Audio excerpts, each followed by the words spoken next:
जंगल में टुनटुनी चिड़िया अपने माँ बाप और अपनी छोटी बहन पिंकी चिड़िया के साथ रहती थी। टुनटुनी अपनी छोटी बहन को बहुत प्यार करती थी। उसके माँ बाप किसान थे।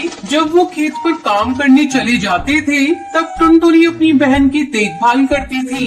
एक दिन जब टुनटुनी के माँ बाप खेत से घर वापस लौटे तो टुनटुनी अपनी माँ से कहती है, माँ, दूध खत्म हो गया है और पिंकी कब से रोई जा रही है। तुम मुझे पैसे दो, मैं पास वाली दुकान से जाकर दूध खरीद कर लाती हूँ। टुनटुनी अपनी माँ से पैसे लेकर जाने लगती है। तभी पिंकी चिड़िया रोने लगती है। अरे टुनटुनी चिड़िया, इसे भी अपने साथ लेती जा, थोड़ा ये भी बाहर घूम लेगी। अच्छा माँ, मैं पिंकी को भी अपने साथ ले जाती हूँ। थोड़ी देर बाद जब टुनटुनी चिड़िया दूध लेकर लौटती है तो देखती है कि उसके मम्मी पापा को किसी ने जान से मार दिया है। दोनों खून से लथपथ पड़े थे। अपने माँ बाप की ये हालत देखकर टुनटुनी चिड़िया रोने लगती है।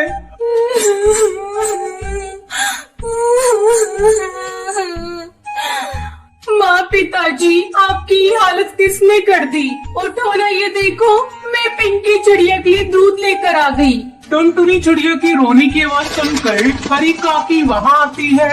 हरी काकी, देखो ना, मेरे मम्मी पापा को किसी ने बड़ी बेरहमी से मार दिया। आपने किसी को मेरे घर आते देखा था? नहीं टुनटुनी चिड़िया, मैंने किसी को तेरे घर आते नहीं देखा। लेकिन तू कहाँ थी? मैं पिंकी चिड़िया के लिए दूध लेने गई थी। ये बहुत रो रही थी हरी काकी, इसलिए मैं इसे अपने साथ ले गई थी। और जब लौट कर आई तो मम्मी पापा को इस हाल में देखा। मत रो टुनटुनी चिड़िया, अगर तू इस तरह हिम्मत हारेगी तो तेरी बहन को कौन दिखेगा? हम सब तेरे साथ हैं। टुनटुनी चिड़िया, अगर किसी बात की जरूरत हो तो हमसे कहना। इस तरह कई दिन गुजर जाते हैं। घर में रखा सारा अनाज भी खत्म हो चुका था। खेत में लगी हुई फसल भी बिना देखभाल के सूख चुकी थी। एक दिन टुनटुनी चिड़िया अपने खेत पर जाती है और खेत में लगी हुई फसल सूखी देखकर रोने लगती है। क्या करूं? घर में अनाज का एक भी दाना नहीं है और माँ पिताजी ने जो फसल लगाई थी वो भी सूख चुकी है। अब दोबारा से खेत में फसल उगानी होगी। टुनटुनी चिड़िया 2 दिनों तक लगातार खेत की सफाई करती है। चलो, खेत की सफाई हो गई, अब इसमें कुछ बीज लाकर बिखेर देती हूँ।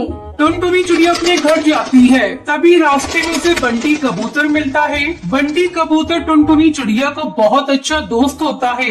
वो टुनटुनी से कहता है, अरे टुनटुनी चिड़िया, ऐसे उदास होकर तुम कहाँ जा रही हो? मुझे अपनी परेशानी बताओ। बंटी, मेरे माँ बाबा नहीं रहे और अब मैं अपनी बहन के साथ इस जंगल में अकेली हूँ। खाने को एक भी दाना नहीं है, बस अपने खेत के लिए कुछ बीज लेने जा रही थी।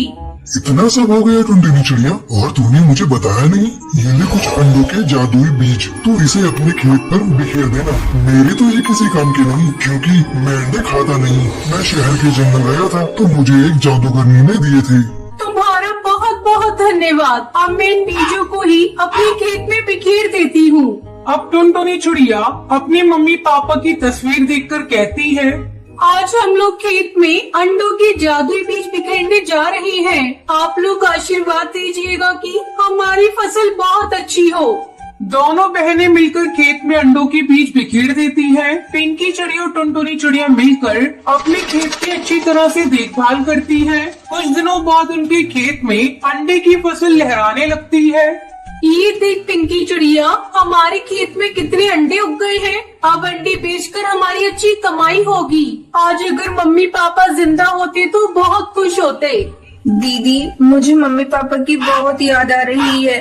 मत रो पिंकी, मम्मी पापा जहाँ भी होंगे उनका आशीर्वाद हमारे साथ है। अंडे आ जाने के बाद पिंकी चिड़िया और टुनटुनी चिड़िया मिलकर अंडों को इकट्ठा करती हैं और उन्हें बाजार में जाकर बेच देती हैं।